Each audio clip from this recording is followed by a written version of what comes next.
cash flow at the moment, this generates me about £840 per calendar month at the moment. Sometimes people are flogging a dead horse, right? And you say, look, you need to move on. But I actually thought, look, it's worth putting the time and effort into this if you can get this deal across the line. And then as a high-end HMO, I'll easily be able to pull £1,200, if not even more than that, once that's all complete and let out as a young professional HMO. If I can ask Rob to come to the stage, and we have a microphone up here. So Rob is going to share with you a great case study. Please put your hands together and welcome Rob Stevens. Hey Rob, how are you? Have a seat, please. Okay, so I'll give you that, Rob, so you can drive that green one, moves you forward. So Rob, first of all, welcome. Thank you for coming. Hopefully you enjoy the event. And Rob, I want you to just tell a little bit about yourself, first of all, Rob, and then we'll go through this great deal, which was found using a landlord letter. And it's an amazing deal, and it was one of those ones where there wasn't a deal at first, but you followed up, you trusted the process, and this is an amazing deal. So, Rob, a little bit about yourself first. Yeah, sure. So, hi, everybody. Thank you for the opportunity to be here today. So, I'm Rob Stevens. I've been on Mastermind 30, just graduated from that program, so really enjoyed that course. I'm currently working full-time, so I work in enterprise software sales, providing governance, risk and compliance solutions, mainly to the financial services sector in London. And then I run a property business on the side, which hopefully will at one point scale to provide me my primary source of income. Great. So in terms of the deal in question, what Simon was talking about, so I managed to find kind of a below market value seven bed HMO in Sheffield, which is my hometown where I live. The property was sourced via Landlord Letters, so they do work. And as Simon talked about earlier, I actually just sent out the kind of boilerplate, Simon Zutshi landlord letter. That was what he was referring to earlier. So it was the exact copy that you download from the PIN course. And the way the landlord actually contacted me was he actually scanned 2 letters side by side and emailed me with my own letter and then one from another investor who had obviously been part of the PIN deal packaging course and so forth.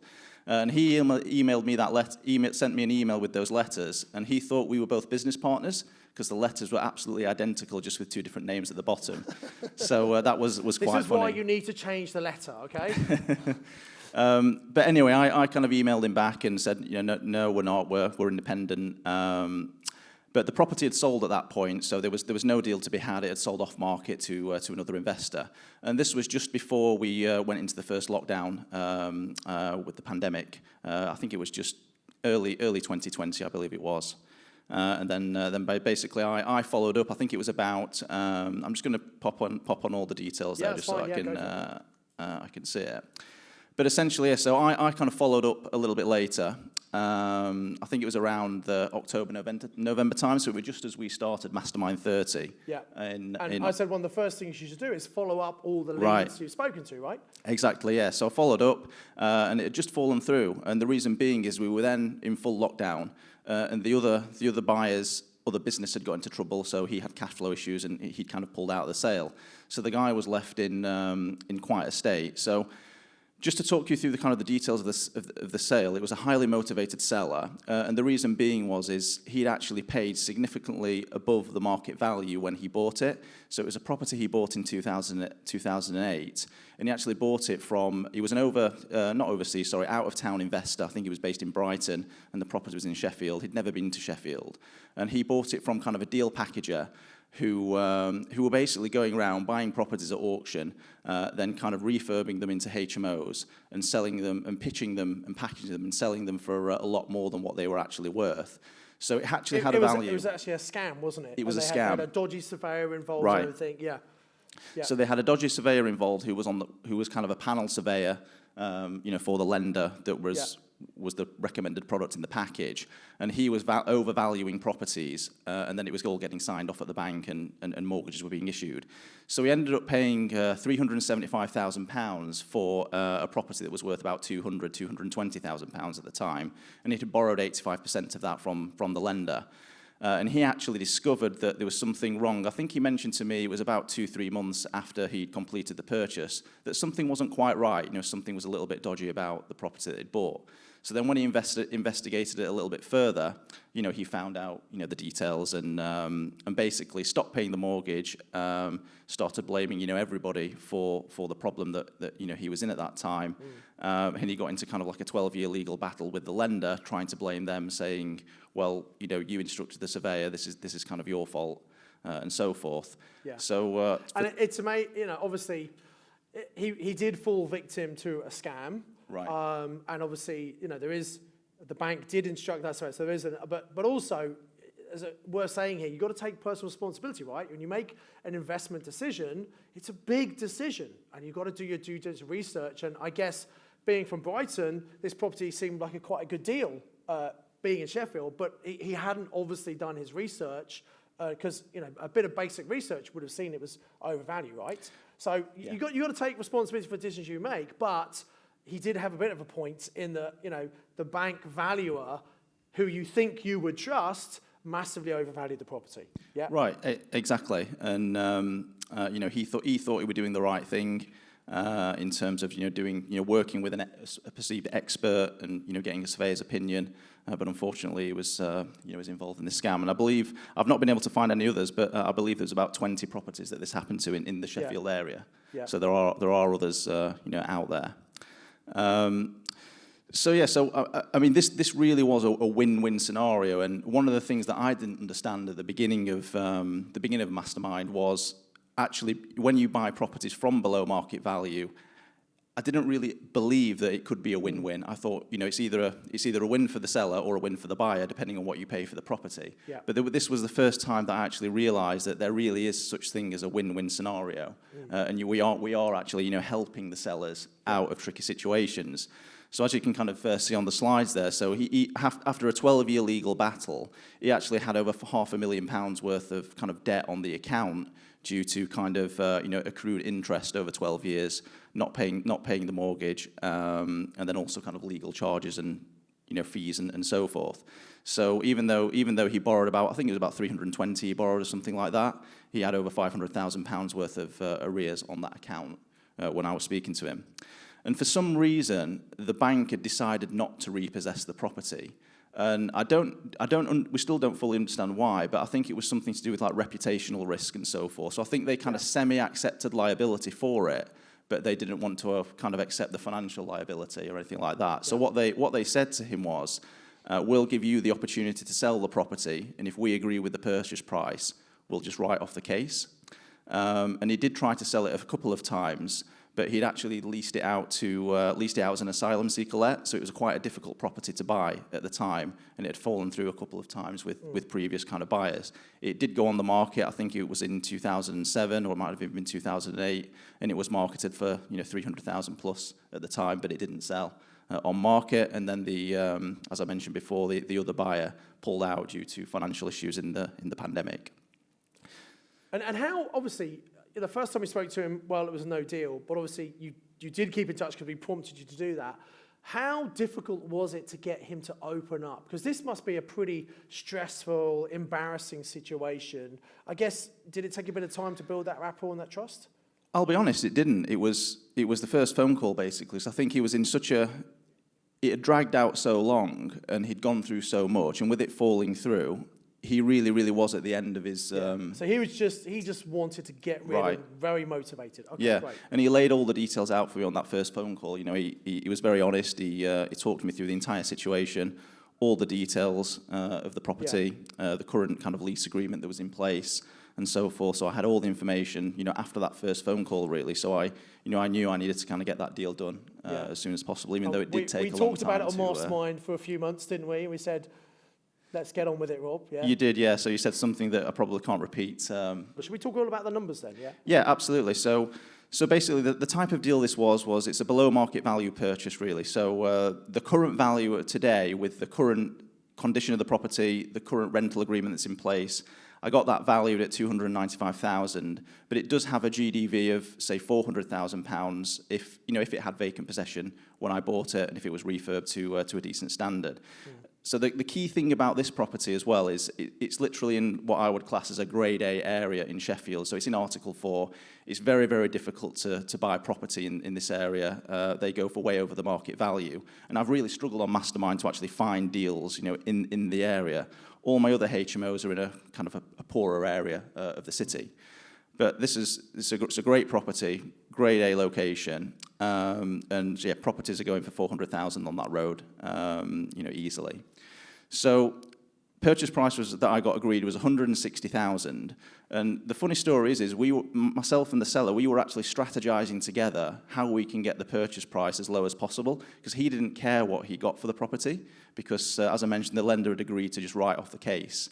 So he wasn't getting a penny, whether it sold for, 100,000 or 500,000, it was irrelevant to him. So he was basically advising me on what he thought the lowest price could be. So the previous buyer, I think they had an offer accepted at 190, and then we went in at 160, and I thought, well, if they say no, I'll just go up. And it took about 5 months, I think. So it went all the way to the top of the food chain at the lender to get signed off by the right person, and they ended up accepting it. So I think it was about 4 or 5 months after making that offer, I got a formal letter through from the solicitor saying you're with me as a named buyer on that approval to proceed. Yeah. So 160,000 purchase on a property that in that current condition is worth 295. Right. And by the way, this was during pandemic when people were saying you can't do deals. Absolutely, correct. Yeah. Interesting. And the good thing is that he couldn't sell it to anyone else either, because the bank were concerned that they were being scammed. So they didn't want someone coming to the table who was, the guy's best mate or brother or something. So there was only actually me who was approved to buy it for that price. So I was in quite a strong position at the time. Yeah. And when you got that deal, and I just want to congratulate you for your persistence, because it wasn't easy. There were loads of hurdles, and many people would have given up. And we said, look, if you can get this across the line, Rob, keep going. And sometimes people are flogging a dead horse, right? And you say, look, you need to move on. But I actually thought, look, it's worth putting the time and effort into this if you can get this deal across the line. No, absolutely. And the numbers are crazy on this deal. So I'll just move to the next slide. I'm just going to get all the details on there just so I can see. Let's go back a step. Okay, so basic details of the deal. So it does have a 5-year guaranteed rent agreement in place, and it's let to asylum seekers at the moment. So there's currently 3 years left on that agreement, which I've kind of inherited. As I mentioned there, it sold in February but fell through in October. That rent agreement is £1,340 per calendar month, but that's very, very low for that property, which I think is the reason that he struggled to sell it before. So the gross rent on this as a 7-bed HMO should be £3,000 or so easily. So there was £135 equity gain on day one, so it was 46%, I think it was, below the market value. It was funded by a private investor loan, and then also a SAS investor loan as well. So anybody who's actually seen my Mastermind 30 case study, the figures are actually a little bit better than that, because I had a bridging lined up that actually fell through. So I had about a week to find over £100,000 to get this deal over the line. So that was a tricky week, but I managed to get that. So I've got a SAS loan and a private investor finance used to finance this. The current cash flow at the moment, this generates me about £840 per calendar month at the moment. But the real value is going to come from this when I go into kind of, phase 1 and phase 2, which let me just get all the details on the screen again. Just give me 1 second. So essentially, there's 2 phases of realizing the value for this. So when I refinance after owning the property for 6 months, so I can refinance that at the current market value of hopefully 295, if not even more now actually. So I think it's probably worth more now than it was when I bought it. 75% loan to value commercial mortgage on that, and that will allow me to kind of refinance out £221,000. And then after I've paid off all the purchase finance, that'd leave me with kind of £43,000 pulled out after all borrowing and interest paid to the investors. The cash flow will go down at that point, so it'll go down to about £400 per calendar month due to the increased borrowing on that. But then phase 2 would be, so once that kind of 3-year period expires, 2 options really. Either I'll renegotiate at a higher rent and leave it where it is, or I'll kind of regain possession, not renew the term, refurbish the property, and then refinance at the full market value and relet that as a kind of high-end, young professional HMO. Estimated gross development value, £400,000, quite conservative given that's a couple of years away. again, these are high level figures here. So estimated refurb £40,000. Reason being is, it's all the compliance stuff's already in place. It's just cosmetic stuff that it needs doing. It's not actually in that bad condition. A good clean, new paint, new furniture, new tiles on the bathroom. It should be good to go. Estimated refinance again, 75% loan to value, 300,000 pulled out.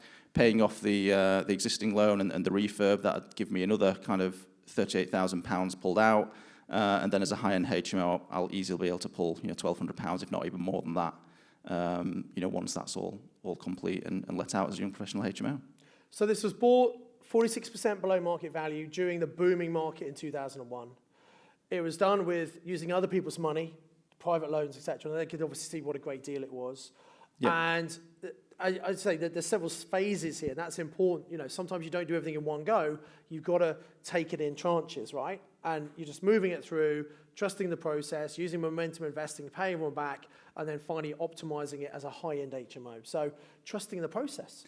Exactly. It feels strange, actually, because I've never done a deal like this before. And the thought that I haven't actually done any work, so I feel like I'm cheating. It's just a bit weird, because all my other properties, I've grafted, I've grinded, I've got them over the line, let them out, and then you get the rewards from the work that you've done. But I haven't really done any work for this, and it's kind of like a free property. You have put effort in, though. Obviously, you put time and effort in. Yeah, a little bit. Yeah. And despite working full time, I've got to ask you a question. Would you have ever done this if you weren't on Mastermind? Never. No. What would have stopped you doing this deal? There was a lot of things. So there was a little bit of complication with the lease agreement that's already in place. Some of the terms in there are non-standard, and I don't think I would have had the confidence to have proceeded without the people and the expertise that you get from Mastermind. So colleagues on Mastermind 30, yourself, Billy, my coach. So I wouldn't have had the confidence to actually go. I'd have thought it was too high risk. We said, look, there's a bit of a risk. We talked about it and said, actually, the risk is fairly small compared to the reward, right? Right, and it was a legal risk as well. They stayed in there, and actually you would have just had a low cash flowing HMO, but no hassle, and you've all got all that equity. That's the worst case scenario, wasn't it? Yeah, and as well, there's a few non-standard terms in the lease, so there's only a small bucket of lenders that will lend on it. But with the broker that I'm working with, who's on the Sheffield pin circuit and so forth, we've got that covered. And operationally, it's been absolutely fine. So rent's been coming in. There's no issues. So operational, I think it was just a legal risk. It was not an operational risk really. Yeah. And I wouldn't have had the confidence to go for it if I'd not been around the community. Great. So what's next? Where are you going to go from here, Rob?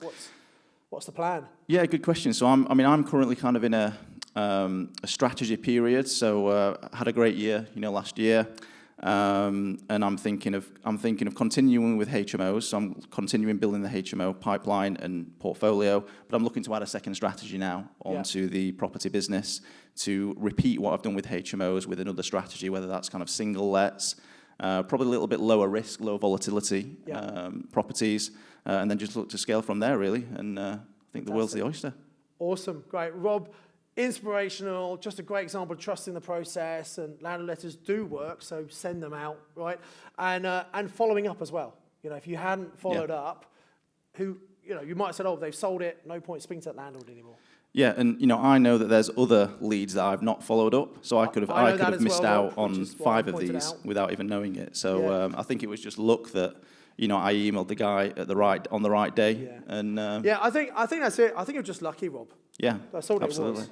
Yeah, but you know what? The more action you take, the luckier you get. Right.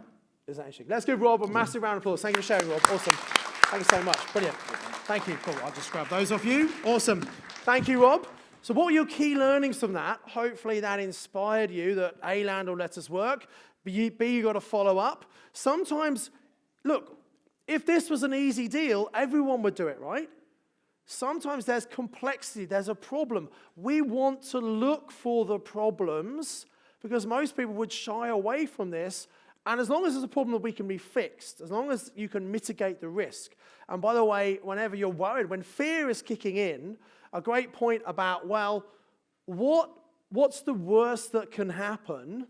That's a great question to ask yourself so that you can assess it and then decide if I'm going to move forward or not. And when you're moving forward, having a team around you who can advise you and help you will give you the confidence to move forward and not miss those great deals. I do hope you got massive value from watching this YouTube video. I'd encourage you to click on the link below to come and do the online training with me. And I've got another video lined up for you, which I think is also going to be really useful that you should watch once you've registered for the online training with me. So invest with knowledge, invest with skill. I'll see you very soon.